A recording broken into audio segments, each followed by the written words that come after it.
C'est parti et je lance le partage d'écran. Hop, voilà. Donc, bonsoir à celles et ceux qui viennent de nous rejoindre. Je précise aussi que ce soir, je suis pour le coup vraiment dans une communauté. Donc, si des fois il y a trop de bruit derrière, n'hésitez pas à me faire signe, je parlerai plus fort. Ce soir, on va faire ensemble la clôture de ce webinaire sur les pratiques pour instaurer une culture de coopération dans un groupe, dans une organisation, et on va parler de gardiens et de rituels pendant la soirée, donc comme d'habitude avec un petit temps de partage et ensuite des questions, des réponses. Donc, je repose comme à chaque fois le cadre dans lequel on va évoluer, un cadre d'écoute active, curieuse et bienveillante. Je vous invite à être pleinement présent, à écouter ce qui se dit quand moi je partage, mais surtout aussi quand chacun partage. Et que si vous sentez que vous n'êtes pas pleinement dans l'écoute, c'est peut-être aussi que quelque chose vous appelle ailleurs. Et auquel cas, je repose aussi la souveraineté, c'est-à-dire chacun est souverain de son royaume à soi. Donc, si vous souhaitez partir, que vous sentez que vous n'avez rien à apporter et rien à prendre ici, c'est OK de partir de la manière qui semble juste pour vous, soit en laissant un petit message, soit simplement en vous déconnectant. Et puis après, pour les temps d'échange, pour les temps de questions, de partage, je réinvite aussi à parler en son jeu, à parler pour vous vraiment en votre nom. Et d'un point de vue logistique, à couper vos micros quand vous ne parlez pas pour éviter justement les bruits de fond et pour éviter les différentes fréquences. Là, je crois que j'entends un micro d'ailleurs qui est ouvert.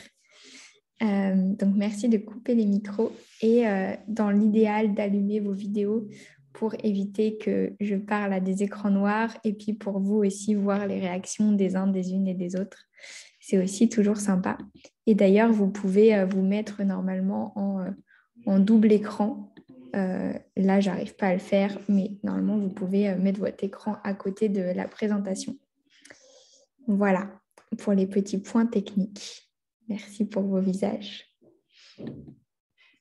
Donc ce soir, comme je l'ai dit, on va clore le webinaire. Pour celles et ceux qui n'étaient pas avec nous sur les modules précédents, vous pouvez retrouver toutes les vidéos sur la chaîne YouTube de Fertile, avec d'abord le fait de définir un cadre commun, notamment les règles que je viens de vous présenter, l'écoute active, la souveraineté, le parler en son jeu. On les redétaille beaucoup plus en détail. C'est Cassandre qui présente ça. Et puis le pouvoir de l'intention. Donc poser une intention, par exemple, vous pouvez vous demander c'est quoi mon intention en étant là ce soir. C'est la première question que je vous ai posée. Qu'est-ce que vous venez chercher? Quelle est votre intention en venant? Ensuite, on a une troisième vidéo qui parle des gestes et culture du cercle. Donc là, le fait qu'on puisse se voir, n'hésitez pas aussi à faire des gestes quand ça vous semble approprié pour aussi pratiquer et voir ce que ça fait même en visio. Et le dernier point qu'on a vu la semaine dernière, c'était sur la culture du feedback, du retour nourrissant. Donc peut-être que vous avez eu l'occasion, pour ceux qui étaient là, de pratiquer depuis. Et donc là, nous allons parler de gardiens et rituels. Les gardiens et rituels de la coopération, c'est un sujet assez large. On peut appeler ça aussi pratique, on peut appeler ça habitude. Il y a différentes manières de les nommer. Moi, ce que je vous apporte, c'est notre vision à Fertile des gardiens et des rituels. Donc, comme tout ce qu'on vous transmet dans ce webinaire, ce n'est pas une vérité générale, ce n'est pas une science infuse, c'est plutôt nous, l'expérience qu'on a acquise, les formations qu'on a vécues et l'expertise qu'on retransmet. Par contre, ce n'est pas une vérité générale, c'est un point de vue parmi d'autres. Et peut-être que vous avez déjà plein d'autres points de vue et c'est la richesse des différences qui peut vous amener à trouver, vous, vos gardiens et vos rituels. Pour commencer, la première catégorie, on va dire, de gardiens et rituels qui nous semble important, c'est le socle, c'est prendre soin de l'humain, quelque chose qui peut être facilement oublié et qui demande à être pour nous ritualisé. Dans prendre soin de l'humain, il y a d'abord à chacune de prendre soin de ses besoins primaires. Ça paraît un peu évident, mais pourtant, c'est important de le reposer là pour nous. C'est aussi un peu la notion de prendre du temps pour en gagner. Si je prends un peu de temps pour moi pour être plus reposée, ben en fait, je vais pouvoir gagner du temps derrière dans ma qualité d'écoute, dans ma qualité d'être, dans la pertinence aussi de mes apports au groupe. Et si je ne suis pas reposée, si je n'ai pas mangé, il peut y avoir un peu des réactions réflexes qui se mettent en place, de l'irritabilité, de la fatigue, de la fuite. Tous ces petits réflexes-là, qui ne sont pas forcément faciles à conscientiser, peuvent venir d'états, on va dire, de santé non prise en charge pleinement. Donc, prendre soin, de se reposer, de se nourrir, de méditer, d'avoir chaud, de prendre une douche. C'est bête à dire, mais parfois dans les collectifs, le rythme de vie fait que chacun s'oublie un peu. C'est important de se rappeler aussi, OK, je prends du temps pour moi. Et c'est important pour nous de s'entraider là-dedans, de dire, OK, là, c'est pause collective et chacun fait ce qui lui fait du bien. Ça me fait penser aussi que là, je parle à différents niveaux. Il y a le niveau des rituels des organisations qui vivent ensemble. Ce n'est pas la même chose qu'une organisation qui travaille simplement ensemble ou a simplement un espace de coworking, par exemple. Donc là encore, ce que je dis, voyez ce que ça évoque pour vous et comment vous pouvez vous l'approprier. Prendre soin de ses besoins primaires, ça ne va pas être la même chose sur une journée de travail où là, l'important, ça va être de poser des pauses, d'avoir peut-être une température de salle qui soit agréable, de commencer pas trop tôt pour que chacun puisse prendre soin de son sommeil. Ça peut être des petites manières de prendre soin de ses besoins primaires. Avoir une pause de midi qui ne fasse pas 20 minutes, mais plutôt 1h30. Des petites choses comme ça. Alors que dans la vie en collectif, ça va être aussi comment faire en sorte d'avoir des pauses assez longues dans la journée, des journées de travail pas trop chargées, du temps suffisant pour cuisiner, etc., etc., des temps individuels. Voilà. Ensuite, une fois qu'on a pris soin de ses besoins primaires, ce qui est un peu le socle, l'idée, c'est de prendre soin du nous, du collectif, autant que des individualités.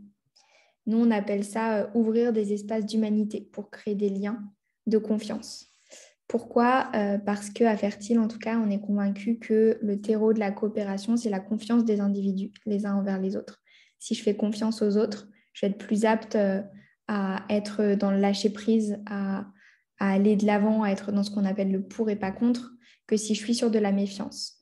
Et donc, pour créer cette confiance, ça se crée pas seulement dans des espaces de travail, mais aussi en allant rencontrer l'humanité de l'autre et donc en allant dans des espaces plutôt de liens. Donc là, ça peut être créer des petits temps informels, des petites soirées, des petits apéros, des temps où l'intention n'est pas de produire, mais l'intention est plutôt d'être ensemble.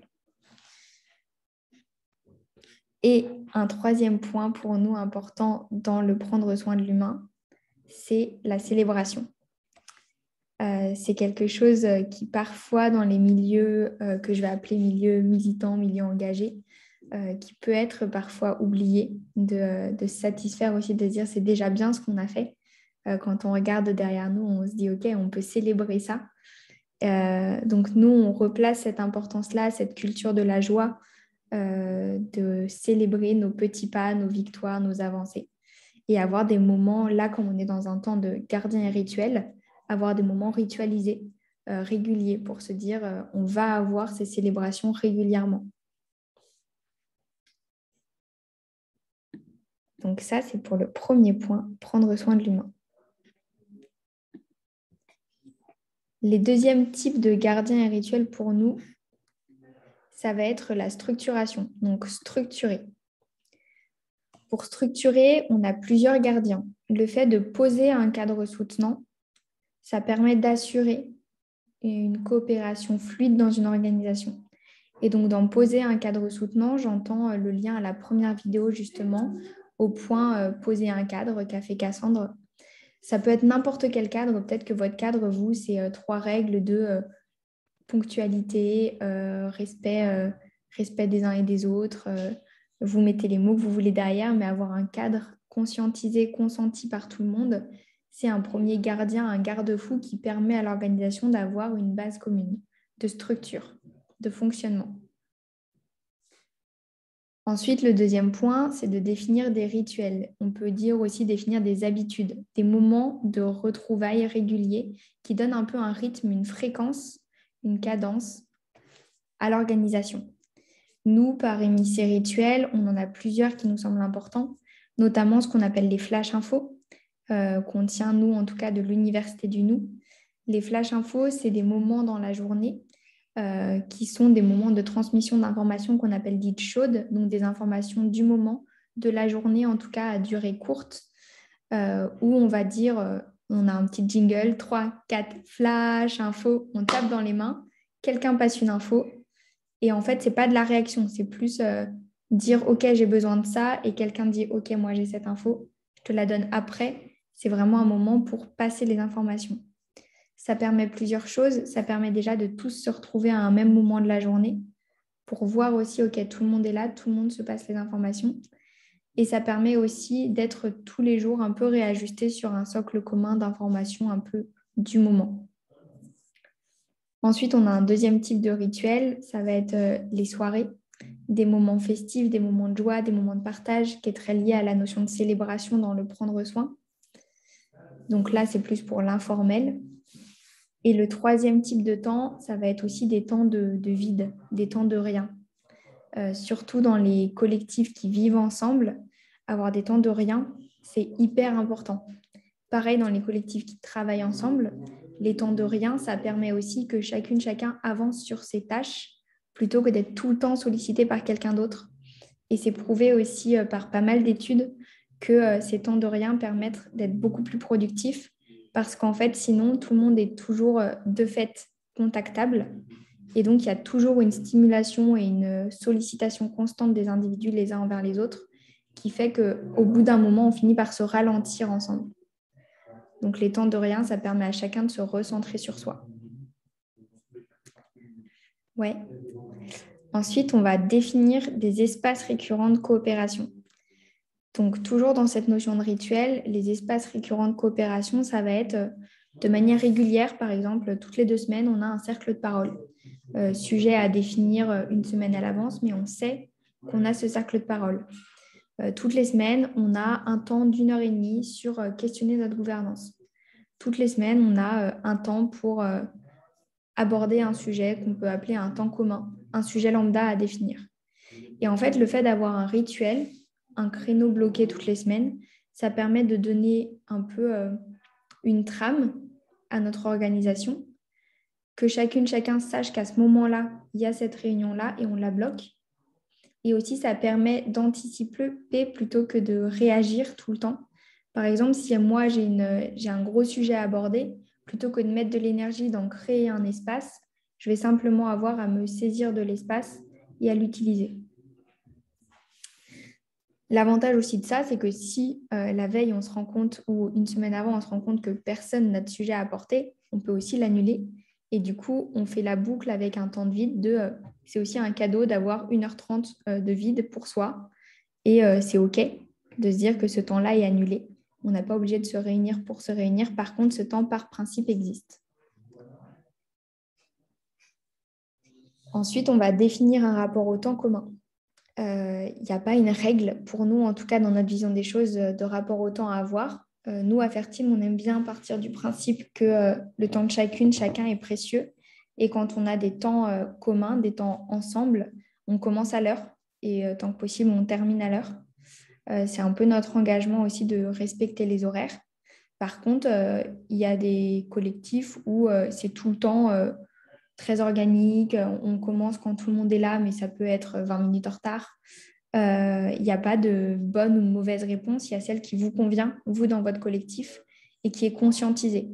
Et là encore, c'est mettre de l'implicite sur l'explicite, comme avec le cadre, l'espace de liberté. Parce que peut-être que vous fonctionnez dans un collectif où tout le monde est en retard, mais ça crée toujours des tensions chez certains parce que c'est pas validé, c'est pas dit explicitement. Alors que le dire, ça permet aussi de se dire est-ce que je suis OK ou pas avec ça. Nous, on est parti du principe qu'on n'était pas totalement OK. Alors, le principe, c'est on commence quand on commence. Et par contre, ça permet aussi aux autres d'exercer leur souveraineté. De se dire, moi, j'ai envie de ne pas être à l'heure. OK, ça me regarde. Et nous, par contre, on met aussi une autre règle. C'est-à-dire que parfois, il y a cet équilibre très délicat à trouver entre souveraineté et respect de l'autre. Parce que si moi, j'ai besoin d'un passage d'information au début de mon animation et que les personnes sont en retard, elles n'ont pas l'information pour commencer. Donc là, on peut passer une règle aussi de ce temps-là, il commence à l'heure et les personnes en retard ne peuvent pas inclure le temps. Ou alors de dire venez quand vous voulez, en conscience que si vous êtes en retard, vous avez raté le début. Est-ce que vous voyez où j'en venir avec ce point? Ouais, ok, top. Le point suivant, pour structurer son organisation, ça va être de définir des rôles. Définir des rôles, ça permet d'avoir des personnes vers lesquelles s'adresser, de savoir qui tient quel rôle, à qui je m'adresse. Et là, on peut avoir par exemple des rôles qui vont assurer justement assurer les rituels, assurer que les flash infos aient lieu. On va avoir des rôles de référents de soirée. On va avoir des rôles de référents gouvernance.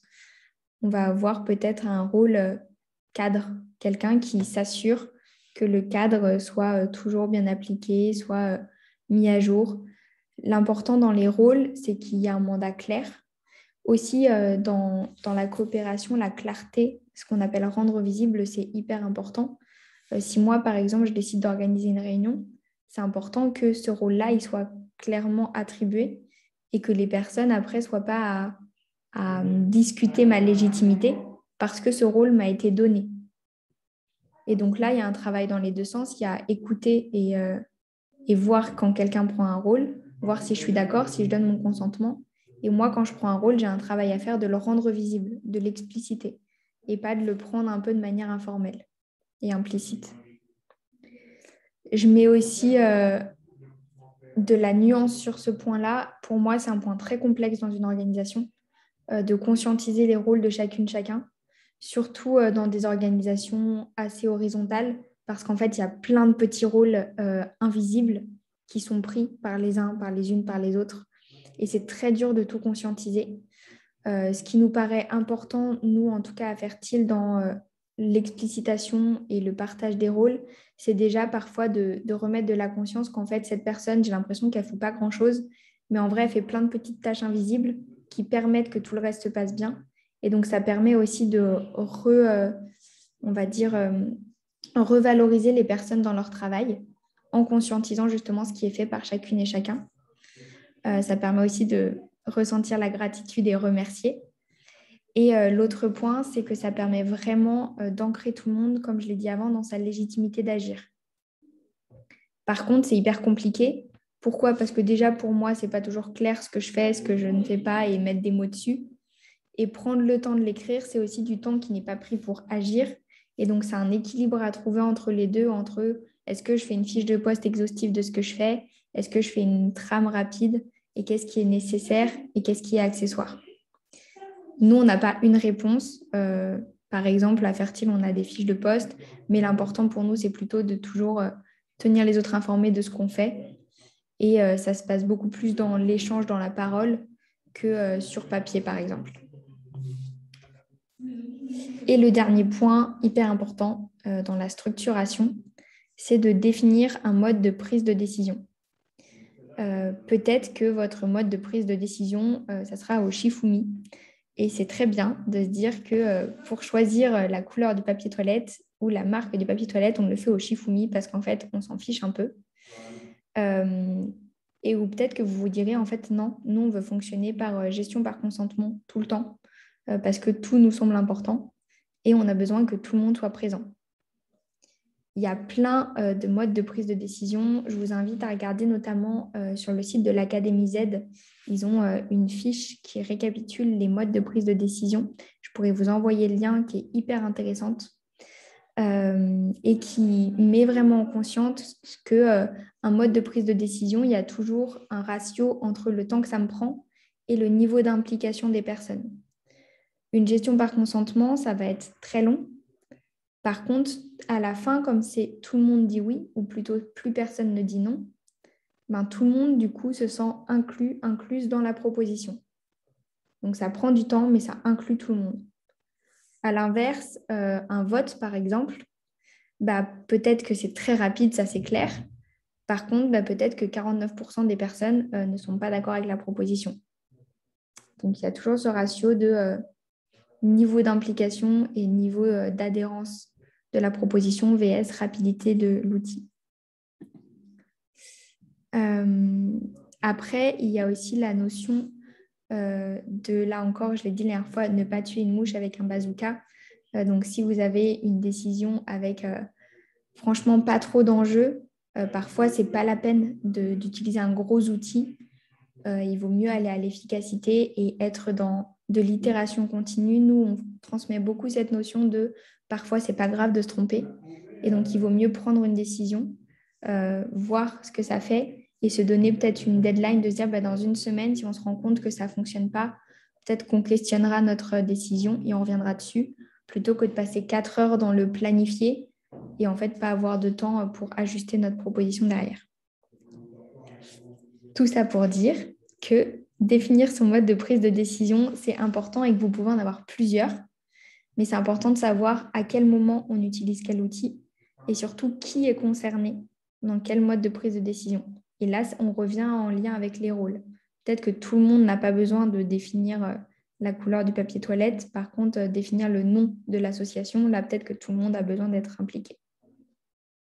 Ouais. On continue avec le point se grandir.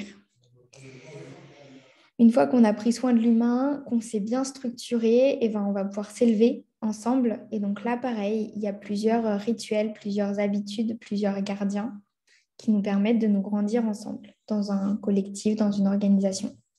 Pour ça, il y a notamment le fait d'instaurer vraiment une culture du feedback, une culture du retour nourrissant commune. Donc là, je vous renvoie à la 4e vidéo. Avoir cette habitude-là dans un collectif, ça permet d'être pas seulement dans l'action, mais aussi dans l'ajustement, dans l'amélioration continue, parce qu'on a de la matière dans ce qu'on a vécu, dans ce qu'on a fait ensemble. On le prend, on l'observe et on voit comment on s'améliore continuellement ensemble. Et un peu en lien avec cette culture du feedback et avec la notion que j'ai évoquée tout à l'heure de rendre visibles les rôles de chacun, c'est important en tout cas pour nous de cultiver et d'avoir des rituels de gratitude, des moments où on se remercie, où on se dit merci les uns aux autres. C'est important aussi pour nous de sortir du faire tout le temps et de se rappeler aussi qu'on est ensemble, qu'on a des objectifs communs et de se remercier pas que pour ce qu'on fait, mais aussi pour qui on est et pour avancer ensemble, cultiver cette gratitude-là et ce petit boost de chaleur qu'on peut se donner, s'offrir les uns aux autres. En lien avec le feedback, on a aussi pour nous dans la notion de se grandir, la notion de capitaliser, d'apprendre, de tirer l'essence de ce qu'on a vécu avec un outil notamment qui s'appelle le CCC. Continuer, cesser, créer sur ce qu'on a vécu. Donc là, on va faire ce qu'on appelle une prise de hauteur, un méta, sur un événement et voir qu'est-ce qu'on a envie de continuer, qu'est-ce qui a bien fonctionné, de quoi on est fier et qu'est-ce qu'on reproduit. Qu'est-ce qu'on a envie de cesser, ça n'a pas fonctionné, ça ne nous plaît pas. Et à partir de ces deux outils-là, qu'est-ce qu'on a envie de continuer, qu'est-ce qu'on a envie de cesser, il y a aussi qu'est-ce qu'on a envie de créer, soit pour améliorer quelque chose qu'on avait envie de continuer, mais le faire encore un peu mieux, différemment. Donc, on crée quelque chose de nouveau. Soit parce qu'il y a quelque chose qu'on a envie de cesser, mais parce qu'en fait, c'est juste qu'il y avait un petit truc qui n'allait pas. Donc, pareil, on veut créer de nouvelles options. Donc, continuer, cesser, créer. Et là, si je reviens au point d'avant, dans la notion de créer des espaces récurrents de coopération, typiquement, nous, c'est ce qu'on fait quand on vit en collectif toutes les semaines sur ce qu'on appelle les temps communs de gouvernance. On va prendre le temps de faire un outil de CCC pour se dire, OK, la semaine dernière, qu'est-ce qui n'a pas fonctionné, qu'est-ce qui a fonctionné, qu'est-ce qu'on garde et comment on fait une petite itération.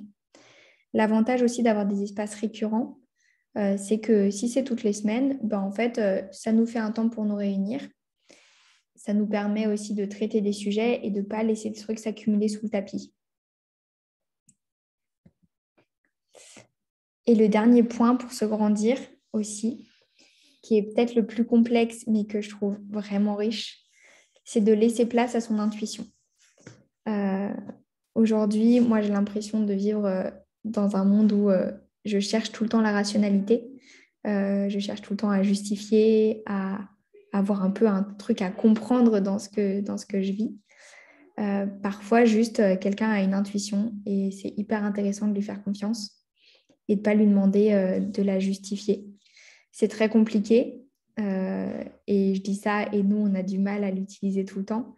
Par contre, on essaye au moins d'écouter les signes et pour ça, il y a plein de manières de laisser place à son intuition.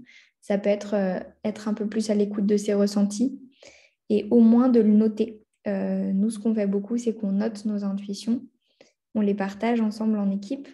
Là, je parle pour plutôt l'équipe du projet fertile. Et, euh, et après, on revient dessus, voir si cette intuition, elle était avérée ou pas. Ça nous permet de muscler aussi cette intuition-là, voir comment s'y fier ou pas.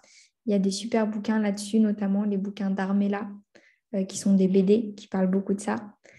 Et c'est une vraie invitation d'essayer d'aller, de tendre vers cette culture-là, d'écouter un peu plus son intuition et de s'entraider là-dedans. Par contre, ça demande aussi beaucoup de lâcher prise et de confiance, parce que pour le coup, l'intuition de quelqu'un d'autre, bah, moi, je ne peux pas spécialement la comprendre. Donc, ça me demande de faire confiance à l'autre.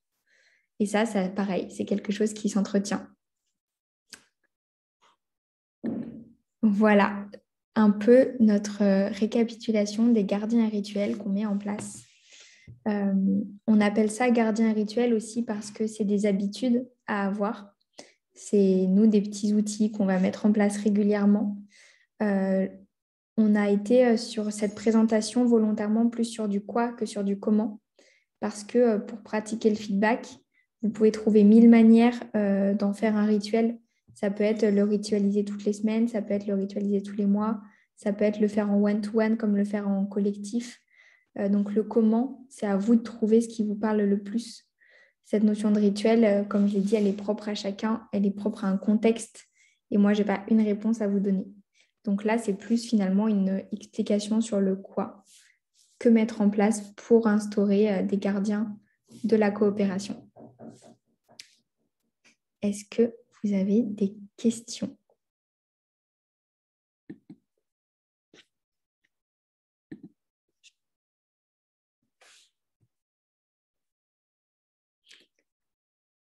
Est-ce que vous voulez que je laisse l'image ? Ouais.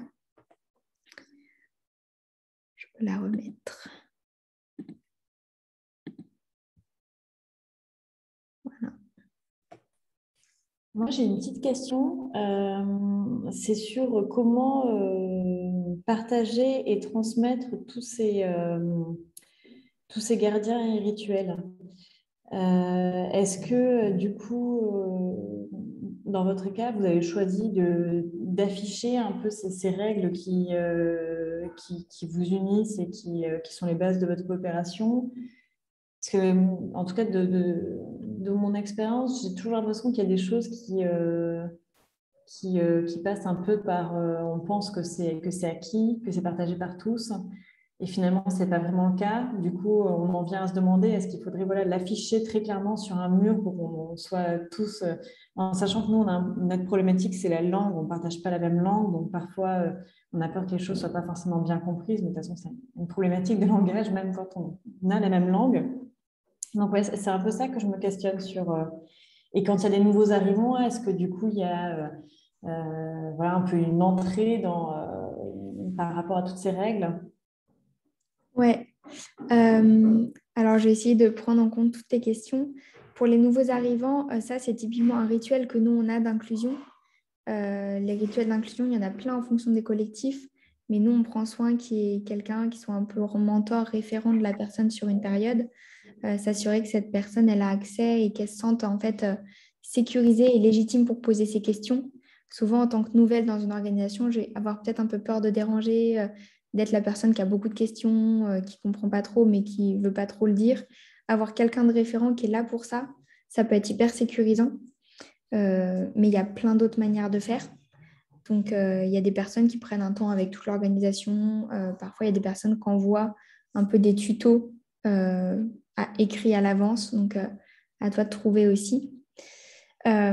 Pour ce qui est, par exemple, de la langue, là, j'ai pensé aussi typiquement au mode de prise de décision. Avoir des affichages quand vous avez des espaces de réunion communs, c'est hyper aidant. Typiquement, nous, l'espace de liberté, le cadre, il est tout le temps affiché dans notre pièce. Ça permet de le voir.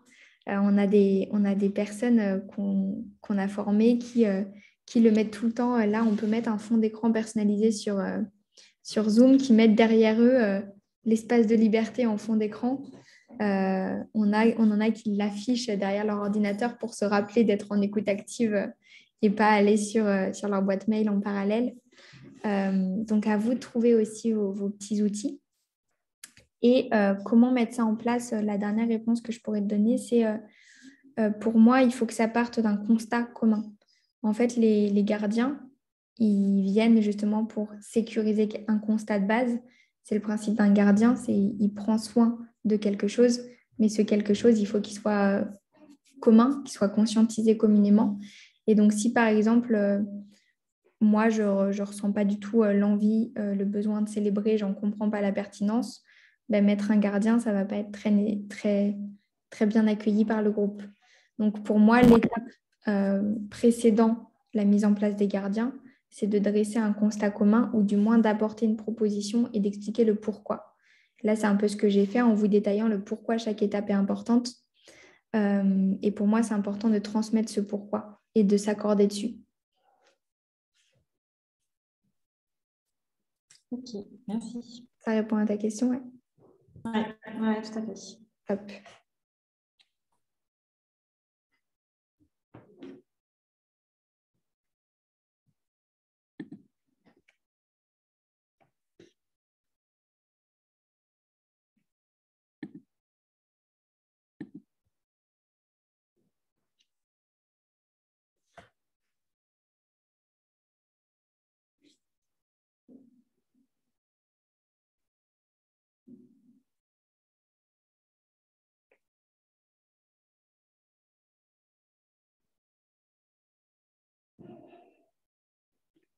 Est-ce qu'il y a d'autres questions ou vous réfléchissez à des questions?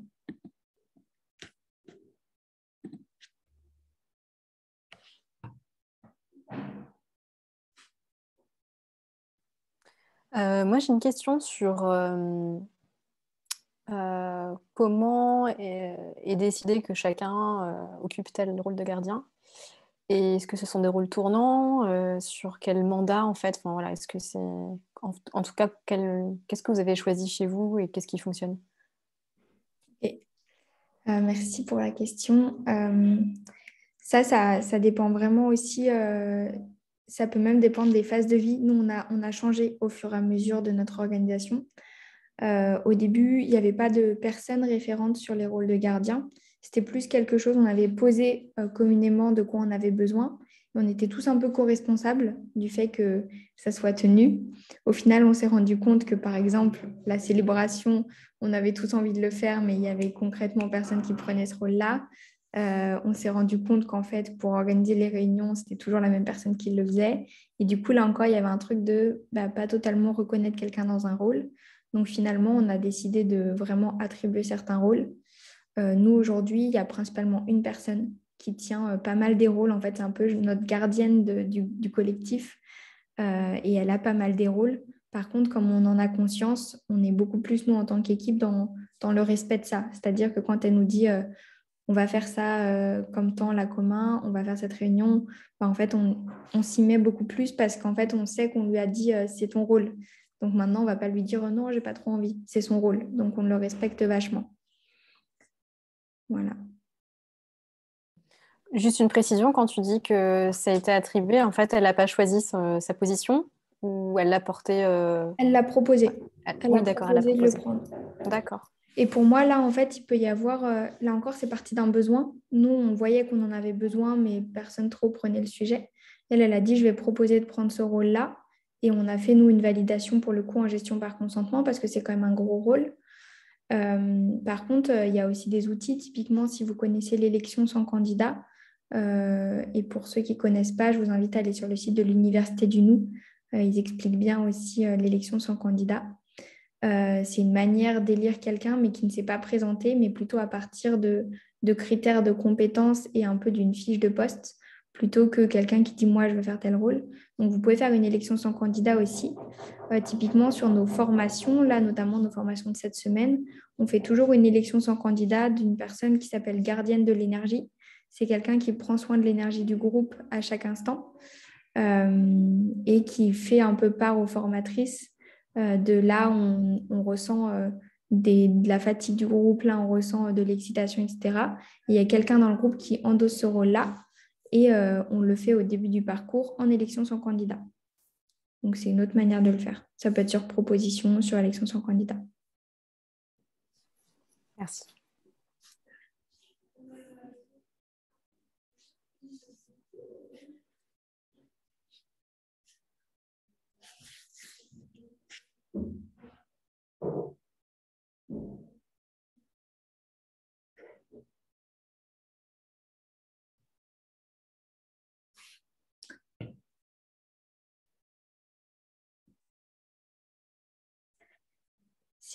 Si vous n'avez pas d'autres questions là qui vous viennent, est-ce que vous voulez un bonus?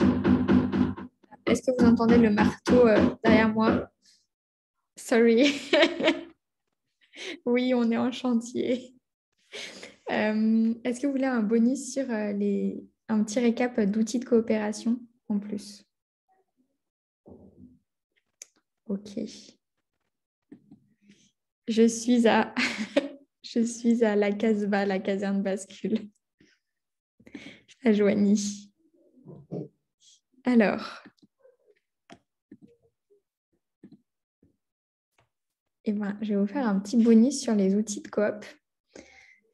C'est un autre de nos visuels qui permet de récapituler pour nous les incontournables de la coopération et on va revenir sur plusieurs points justement abordés lors de ce webinaire. Pour nous, pour réussir à coopérer dans un collectif et à utiliser sans modération, la première chose, c'est toujours de poser une intention et d'avoir une stratégie associée. C'est-à-dire au début d'un temps, au début de tout, d'une réunion, mais moi aussi, quand je vais quelque part, je vais poser mon intention, me poser la question du pourquoi je fais ça et comment je le fais. Et ça, c'est pour nous le socle de la coopération. Là encore, je peux poser la question à quelqu'un pour l'aider. Quelle est ton intention? Ensuite, est-ce que vous m'entendez quand même si c'est très désagréable? Ok. Ensuite, on va poser un cadre. Donc, on en revient toujours aux mêmes outils. Il n'y a pas de surprise, il n'y a pas de miracle. Finalement, vous pouvez voir aussi comme ça que c'est assez simple une fois qu'on maîtrise les bases. Poser un cadre et surtout, ce qui est important, c'est un cadre qui est consenti, pour lequel chacun s'est engagé. Il y a eu un temps aussi fait, typiquement, là, si on revient sur la question de quand quelqu'un arrive, quand quelqu'un de nouveau arrive, on prend ce temps de lui expliquer le cadre et de valider son consentement. Est-ce que tu t'engages à respecter, à évoluer dans ce cadre avec nous? C'est hyper important de prendre ce temps-là. Et aussi un cadre duquel tout le monde est co-garant, co-garante. Donc, c'est-à-dire que tout le monde peut rappeler le cadre à tout moment. Dire là, on en sort les copains. Donc, c'est hyper important. Ensuite, un autre outil à utiliser sans modération. D'ailleurs, on a un petit visuel que vous pouvez aussi télécharger sur notre site qui s'appelle tension égale centrage. Faire des temps de centrage, c'est vraiment prendre du temps pour en gagner et pas perdre du temps pour en gagner. C'est en prendre. Un centrage, globalement, c'est un temps pour revenir à soi, se recentrer sur soi. Et ça, il y a plein de manières d'en faire. On a dessiné un petit gong parce qu'il y a moyen de sonner le gong. Mais ça peut aussi être, nous, quand on anime en entreprise, on n'arrive en général pas avec nos gongs. On va plutôt dire à tout le monde, je vous invite à prendre 3 grandes respirations avec moi. Et on le fait avec eux. Et ça permet de se recentrer, de revenir sur notre intention, justement. On en revient à la question de l'intention. Des temps de centrage, quand la tension monte, demander un centrage, c'est hyper aidant. Ça permet aussi de prendre du recul. Une autre manière de faire un centrage, parfois, qui est hyper utile dans des grands groupes, dans des moments de tension, c'est de dire, OK, tout le monde se lève, se met debout et se regarde là. Si je me regarde, moi, sur ma chaise, quelle est ma posture? Comment je suis en train d'agir, de me comporter? Qu'est-ce qui me passe par la tête? Est-ce que je suis alignée avec ce qui me passe par la tête? Ou est-ce que c'est un peu des réactions de tension que j'ai là? Et après, on se rassoit. et on peut en discuter. C'est des temps hyper riches en général. Ça permet de prendre vraiment du recul de OK, en fait, là, j'étais en train de projeter et de jeter la faute sur les autres qui font n'importe quoi, alors qu'en fait, juste moi, là, j'étais pas du tout dans une posture de coopération. Donc voilà, tout ça pour dire que je peux en parler longtemps. Des moyens de faire des centrages, il y en a plein. Et je vous invite vraiment à en abuser parce que j'ai rarement vu des cas où il y avait trop de centrage. Ensuite, non, avant de dire ensuite, j'ai quand même terminé en disant que s'il y a beaucoup, beaucoup de centrage qui arrivent, c'est peut-être aussi juste que là, en fait, la réunion ou le temps doit se terminer. Et c'est aussi un signal faible de se dire, en fait, si on n'arrive juste pas à avancer, c'est peut-être juste pas le bon moment pour avancer. Ensuite, les météos, pareil, un très, très fort outil de coopération, savoir en fait comment se sentent les autres avec moi et savoir moi comment je me sens. Est-ce qu'en fait là, je suis bien et apte à coopérer? Est-ce que je suis présente? Est-ce que je suis capable d'être dans l'écoute? Est-ce que je suis capable de me mettre au service du projet commun, de l'intention commune? Ou est-ce que vraiment je suis ailleurs? Et savoir si là, l'autre en face de moi, il fait la tête parce qu'il est en colère contre moi, parce qu'il n'est pas à l'aise avec le projet ou juste parce qu'il il a passé une journée horrible et que là, il est grand temps que la journée se termine. Donc, c'est hyper important d'avoir une idée de la météo de chacune et chacun.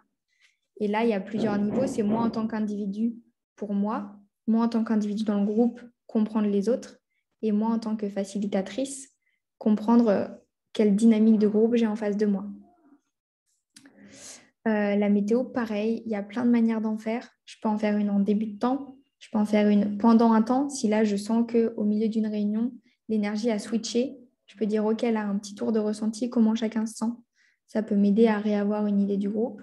Je peux la faire à la fin. Mais là encore, je reviens sur la question d'intention. C'est quelle est l'intention quand je fais ma météo, quand je demande ma météo.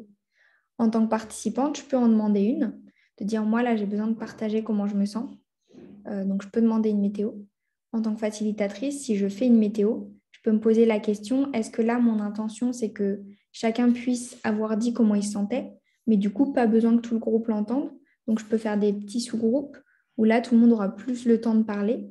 Et moi, en tant que facilitatrice, je n'ai pas une visibilité sur comment tout le monde se sent, mais ce n'est pas grave, parce que mon intention, c'est que chacun ait un espace pour déposer ses ressentis et être entendu. Alors que si mon intention principale, c'est d'entendre comment tout le monde se sent, ben, je vais peut-être dire, je veux une météo en une petite phrase, mais en grand groupe. Donc, vous voyez qu'on peut jouer vraiment avec les intentions et avec le comment, justement, toujours en fonction de l'intention que je vais poser. Il y a plusieurs petits warnings et j'arrêterai là-dessus pour la météo, mais je vous partage 2 warnings. Pour moi, il y a un warning sur les météos en un mot. Si je dis je suis perplexe, ça peut être je suis perplexe ou si je dis je suis frustrée, ça peut être je suis frustrée parce qu'en fait c'était beaucoup trop passionnant et j'ai pas eu le temps de tout assimiler. Tout comme ça peut être je suis frustrée parce qu'en vrai c'était vraiment pas suffisant et ça me plaît pas. Donc, sauf que si j'ai dit en un mot et que la personne respecte ma consigne, elle va me dire je suis frustrée. Moi, je repars avec un je suis frustrée. Bon, c'est pas très intéressant comme information finalement et ça peut vouloir dire tout et son contraire. Donc, attention aux météo en un mot. Ça, c'est la première chose. Et là encore, se poser la question de c'est quoi mon intention de faire une météo en un mot. Et la deuxième chose, c'est attention aussi aux météos de fin, de ce que ça peut provoquer. D'ailleurs, aux météos de début aussi, attention à ouvrir une météo, c'est ouvrir un espace. Si quelqu'un vous dit « je suis dévastée, je ne sais pas quoi faire, je suis perdue, je suis bouleversée », et qu'après vous éteignez brutalement le Zoom, à voir comment on traite les informations qui sortent. Donc, toujours avoir en conscience que c'est aussi des espaces d'humanité, c'est des espaces où chacun peut se déposer et donc être prête aussi en tant qu'animateur, animatrice à accueillir ce qui peut sortir, c'est hyper important. Ensuite, je ne vais pas trop détailler aussi pour respecter les timings et potentiellement prendre les questions derrière. On a la notion de mandat. Les mandats, c'est très lié au rôle dont je vous ai parlé. C'est donner mandat, c'est donner un périmètre d'action à quelqu'un sur des rôles donnés, sur une durée donnée, et aussi poser les attentes envers le groupe et que ce soit validé par tout le monde. Et donc là, j'ai mon périmètre de souveraineté, mon périmètre d'action par rapport à un rôle. Et prendre le temps de donner mandat à quelqu'un, c'est prendre le temps de lui donner sa légitimité. Je pourrais en parler très longtemps, mais ça, c'est plus pour les formations longues. Les modes de prise de décision, j'en ai parlé tout à l'heure. La dynamique de groupe, ça, c'est aussi un outil qui peut être hyper aidant. Jouer sur les tailles de groupe. Là, il y a un grand cercle et un petit binôme. Jouer sur qu'est-ce que ça fait quand, en fait, on va tout décider ensemble, avoir un temps vraiment pour se réunir et prendre un petit temps par binôme, par trinôme, par sous-groupe. Jouer sur ces différences de membrane, on appelle ça. Ça permet aussi déjà de redonner un souffle au groupe et d'aller toujours vers l'efficacité et la pertinence de qui ou à quel moment. Faire des arrêts sur image.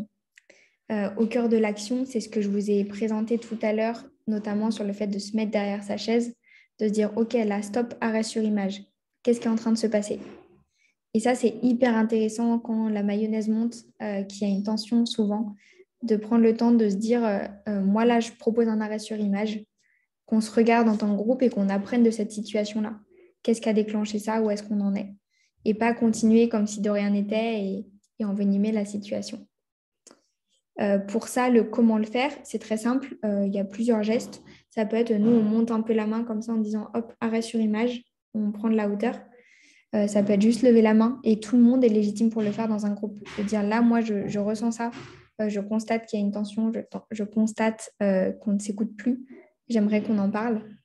Bah, vous pouvez le déposer. Et au pire, il y a des personnes qui diront non, on n'a pas envie d'en parler. Et quoi qu'il en soit, il y en a qui l'auront entendu et qui se diront ok, en fait, on est plusieurs à ressentir ça et peut-être que le sujet reviendra plus tard. Mais dites-vous qu'en général, vous êtes légitime dans vos ressentis et si vous ressentez quelque chose, vous êtes légitime pour le partager et qu'en général, ça fera forcément grandir le groupe parce que vous faites partie du groupe et donc en tant que personne du groupe, vous pouvez partager vos ressentis. Ensuite, les méta, prise de hauteur. Prendre de la hauteur pour conscientiser nos apprentissages, nos succès, nos échecs, pour décortiquer tout ça ensemble et voir qu'est-ce qu'on en tire, notamment avec le CCC, continuer CC créer, et pour apprendre et donc toujours s'améliorer. Définir des prochains petits pas, ça c'est un outil, mais pour nous tellement puissant de coopération. Ça arrive tellement dans des collectifs d'avoir une super réunion avec plein de trucs, plein d'idées qui ont émergé. Et concrètement, qui le fait? Et là, on en revient au on. On va faire ça, ok? Qui est on? Non, en fait, moi, Audrey, je vais prendre la tâche de créer un planning et je l'aurai fait d'ici la fin de semaine. OK. Donc la tâche, on sait qui la prend, on sait jusqu'à quand elle va être prise et ça permet d'avoir une vision très claire avec quoi on ressort. Ça, c'est vraiment quelque chose que je vous invite à mettre en place un peu pour tout. Avoir des PPP, prochains petits pas. À la fin d'un temps, se garder 10 minutes pour se dire quels sont nos prochains petits pas. Et ça peut être, nos prochains petits pas, c'est de fixer une date pour notre prochaine réunion. OK, c'est déjà bien. Mais tout le temps, avoir des prochains petits pas. Avec un rôle, un référent et une deadline. Et le dernier point, c'est de prendre des temps d'ancrage. Quand il y a un temps d'ouverture, un temps d'apprentissage, un temps d'absorption d'informations, pour nous, c'est hyper important d'avoir un temps aussi pour laisser tout ça se déposer, pour laisser tout ça infuser, conscientiser pour moi qu'est-ce que j'ai appris et me recentrer aussi un peu sur moi. Les ancrages, il y a plein de manières d'en faire. Il y a des personnes qui vont beaucoup ancrer en marchant, d'autres en écrivant, d'autres en méditant. Chacun a sa méthode. Par contre, pour ça, le dénominateur commun, c'est qu'il y a besoin de temps individuel pour faire son ancrage. Et donc là, on en revient au rituel, avoir des temps d'ancrage collectif. Ça peut être hyper précieux aussi de prendre cette habitude-là. Voilà, j'ai été très vite sur cette image, mais je pense que vous avez vu aussi un petit aperçu de tout ce qu'on peut mettre en place comme outil de coopération. Et vous avez ici une vision de nos indispensables, en tout cas à Fertile, dans notre mallette de coopération, qu'est-ce qu'on emporte? Est-ce que vous avez des questions sur ce point? Ou sur le précédent, des questions qui vous sont venues? Moi, j'aurais une question. Du coup, là, on n'a plus le dessin sous Tu les veux que je yeux. remette le dessin? Ouais, je veux bien. Hop. Bon, j'aurais 1000 questions, mais je vais essayer d'en faire une juste. Peut-être pour le dernier point sur l'ancrage, est-ce que tu pourrais nous donner plus d'exemples au niveau collectif? Comment et quand, à quel moment? Du coup, toujours à la fin, j'imagine, des sessions. Mm. Ouais, comment tu fais ça? Alors nous, ce qu'on fait en tout cas dans toutes nos formations, par exemple, on a toujours, ça dépend même, des fois on en a 2 par jour, mais à minima tous les soirs, on a un temps de 5 à 10 minutes d'ancrage.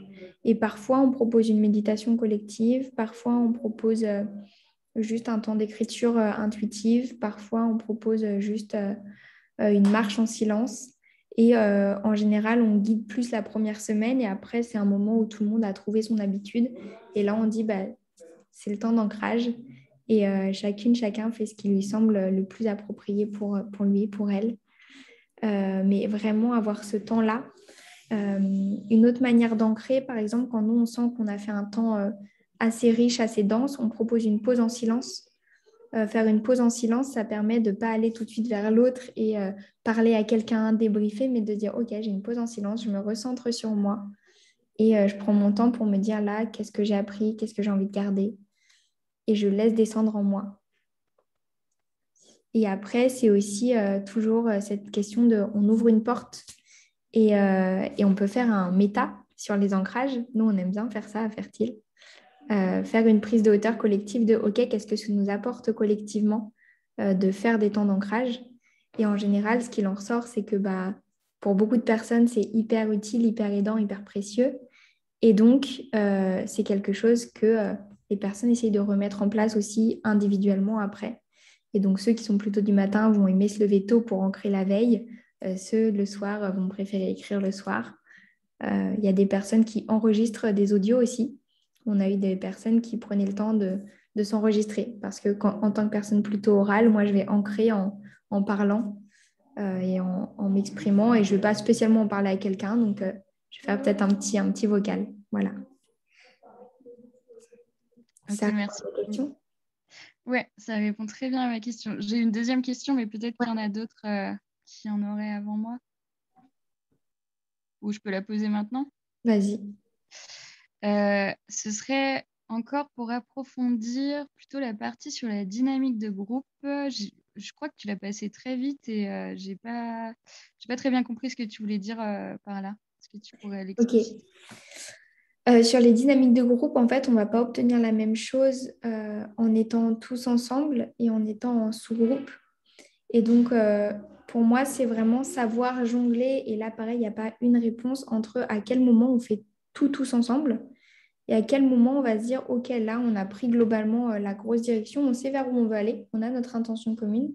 Maintenant, on va faire des sous-groupes et on donne mandat justement à ces sous-groupes pour décider ensemble la structuration de telle partie du projet. Et du coup, on se resépare en sous-groupes. Là encore, en fait, c'est une très grosse brique dans les formations longues, on la détaille un peu plus, mais c'est une grosse brique au sens où en fait, ça dépend de la durée. Une dynamique de groupe, on peut avoir un grand groupe sur une journée qui va se transformer en sous-groupe sur une journée, tout comme on peut avoir un grand groupe sur une heure qui va se transformer en sous-groupe sur une demi-heure, parce que c'est plus un temps d'échange informel et il n'y a pas le même enjeu derrière. Mais l'important, c'est d'avoir en conscience que on peut vraiment jongler sur la taille d'un groupe et ça apporte beaucoup de choses. Typiquement, un autre exemple, c'est la dynamique de groupe pour faire le lien avec ce que j'ai dit au début sur les météos. Il ne se passe pas la même chose si je fais une météo en grand groupe, où là, en fait, il y a aussi le temps de parole qui est divisé. Si on est 20 dans un cercle sur une heure, on n'a pas le même temps de parole de si on est 4 dans un cercle sur une heure. Donc, avoir aussi cette notion, ça, c'est un truc aussi que je vous invite vraiment à avoir en tête, toujours la gestion du temps.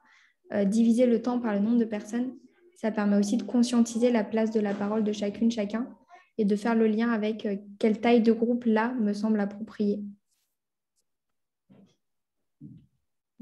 Ça répond à ta question? Okay. Ouais, merci beaucoup. Merci, en tout cas, c'est super clair et c'est passionnant pour moi, là. Trop chouette. Merci. Est-ce qu'il y a besoin que je laisse l'image? Moi, j'ai une petite question, mais Ouais. tu peux enlever l'image si tu veux. C'était sur, tu parlais de ton rôle de facilitatrice. Ce que je me demandais, c'est quand on intervient avec des groupes qui ne sont pas forcément sensibilisés à ce type d'outils de coopération. Je pense notamment sous des formats de concertation citoyenne où on a à la fois des habitants lambda, mais aussi potentiellement des élus, des services techniques. Moi, c'est des choses que je fais.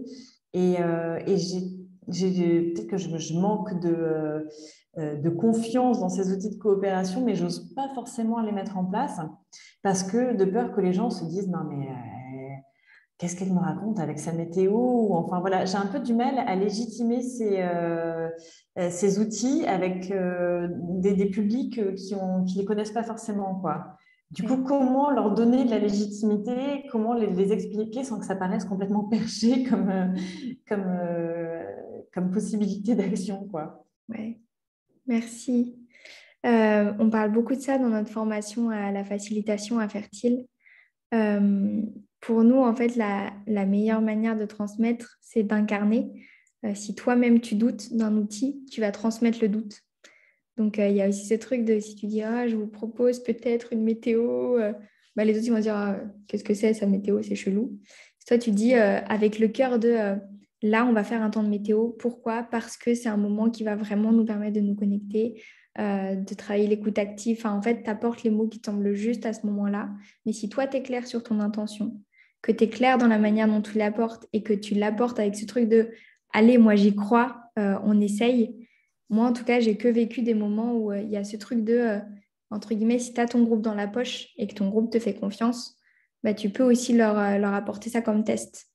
Moi, je fonctionne beaucoup avec un truc aussi de, quand j'anime un groupe, en général, le groupe, il me fait confiance parce que je dis, écoutez, moi, je suis là, vous m'avez demandé de venir, c'est mon métier, on expérimente ensemble et au pire, c'est une journée. Au pire, vous aurez testé des trucs et en fait, au pire, bah, vous repartirez en vous disant que c'est pas pour vous, mais au moins, on aura essayé ensemble, quoi. Et du coup, pendant cette journée-là, on se donne la chance de réussir. Moi, j'ai un petit truc aussi de facilitatrice et je parle beaucoup de lunettes de curiosité. Et je dis à tout le monde que bah, chacun a sa paire de lunettes sur le monde. Et moi, aujourd'hui, j'invite tout le monde à hop, mettre sa paire de lunettes de curiosité et à regarder ce qui se passe comme quelque chose d'hyper intéressant. Peut-être de totalement inconnu, mais d'hyper intéressant. Et de voir qu'est-ce que je peux en apprendre. Et donc, tout ça, c'est comment, en fait, au début, je mets mon groupe vraiment dans une posture de OK, c'est intéressant. C'est pas ce que je fais d'habitude, mais c'est intéressant et je le fais. Ça, c'est mon premier niveau de réponse. Moi qui me sécurise tout le temps parce qu'en fait, moi, du coup, je me sens alignée dans ce que j'apporte. Je n'utilise pas un outil qui ne me parle pas. Parce que du coup, forcément, je peux être challengée dessus. Donc, j'utilise que des trucs qui me parlent. J'explique le pourquoi je le fais. Et moi, j'explique aussi aux autres que bah, ils me suivent ou ils ne me suivent pas, mais en tout cas, c'est comme ça que je fonctionne. Donc ça, c'est mon premier point. La deuxième chose, c'est que ça va vachement dépendre en effet de ton public. C'est pour ça que je vous ai dit, quand je vais en entreprise, je ne vais pas arriver avec mon gong parce que je me dis, là, ils vont vraiment dire, elle est trop chelou, cette babos. Donc, en entreprise, pour faire un centrage, on va faire des respirations. Et ça passe mieux. C'est plus OK, chacun respire. Limite, on ne ferme même pas les yeux. Voilà, c'est qu'est-ce qui met en confiance. Et j'essaye de m'adapter à mon public. Et aussi, je reste consciente qu'il y a des moments, ça ne va pas marcher. Quand je dis écoute active à des personnes plutôt en général en milieu populaire, je sais que bah, tout le monde va réagir sur la parole de l'autre au début. Et bah, c'est OK parce que c'est hyper compliqué de changer ça en une matinée. Mais par contre, moi, j'ai apporté l'outil et on s'entraîne ensemble. Et du coup, c'est une première petite graine qui a été plantée. Donc, je suis aussi très consciente de l'impact de mes outils et de leur chance de succès. Mais au moins, moi, mon intention, c'est de planter la petite graine, quoi. Voilà. Ok. Super. Merci. Avec plaisir.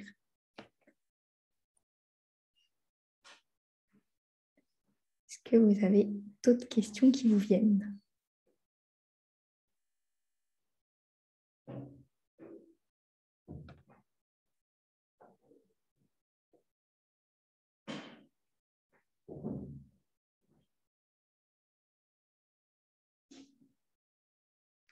que vous avez besoin de temps pour réfléchir à vos questions ou juste vous n'avez pas de questions.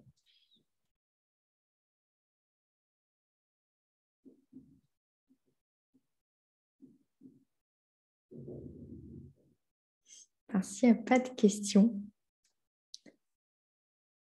je vous propose une petite clôture, comme d'habitude. Avec quoi je repars?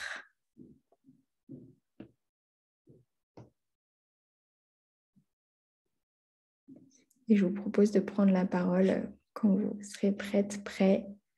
Vu qu'on n'est pas nombreux, on peut se le permettre. Avec quoi je repars de ce temps?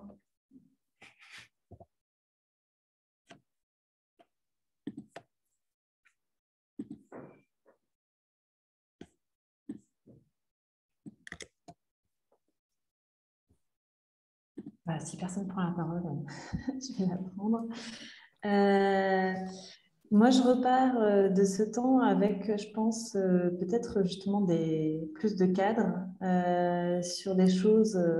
Je pense qu'il n'y a rien, ça n'a pas révolutionné, c'est des choses que je connaissais, mais je pense que c'est bien de les répéter et de les ressasser et de se souvenir un peu de tout ça. Parce que parfois, on est un peu pris dans les choses et on oublie en fait de s'arrêter un peu pour remettre des outils sur tout ça. Et du coup, j'ai trouvé ça très agréable, très clair. Et, euh, et c'est vrai que moi, comme je suis en Tunisie, je me sens parfois un peu loin de ce qui peut se passer sur ces thématiques-là en France. Du coup, c'est aussi chouette pour moi de pouvoir voir un peu des initiatives et ces transmissions qui se passent en France. Voilà. Merci. Merci. Je veux bien prendre la suite. Du coup, moi, je repars avec vraiment une belle vision holistique de tout ce qui est chouette à mettre en place dans un collectif au niveau intelligence collective et voilà. Et aussi des envies d'expérimenter certaines choses dans notre collectif. Expérimenter des nouvelles choses. Voilà, c'est avec ça que je repars. Vraiment, très heureuse d'avoir participé à ce webinaire. J'ai trouvé ça super clair. Bon, je suis assez visuelle aussi, donc j'ai beaucoup aimé avoir le visuel. Donc voilà, merci beaucoup. Et moi, je prends la suite. Du coup, moi aussi, je repars avec une belle clarté de tout ce qui est important à mettre en place et à ne pas oublier. Enfin, j'ai trouvé le schéma hyper intéressant. Et aussi avec des petites idées, des petites astuces qui sont très simples et qui sont hyper importantes. Je dis.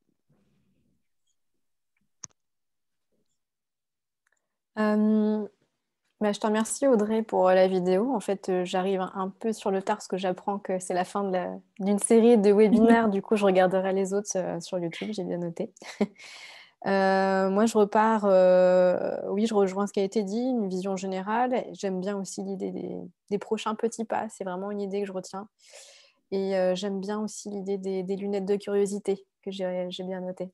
Donc, merci beaucoup. Merci.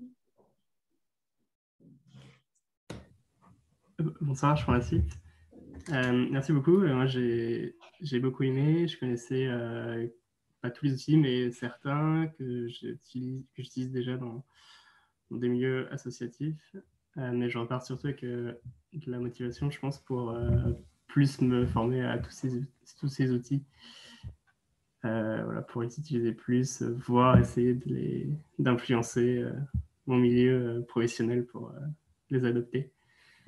Donc voilà, motivé, et mon rêve, ce serait de faire la formation de cette semaine. Mais je n'ai pas encore pris de décision. Trop bien, merci beaucoup. Et Camille, j'ai vu écrit dans le chat, je repars avec l'envie d'utiliser ces outils, mais consciente de l'importance de s'adapter, de se comprendre. Je vais travailler sur mes intentions. Merci à toutes et à tous. Je vais arrêter l'enregistrement.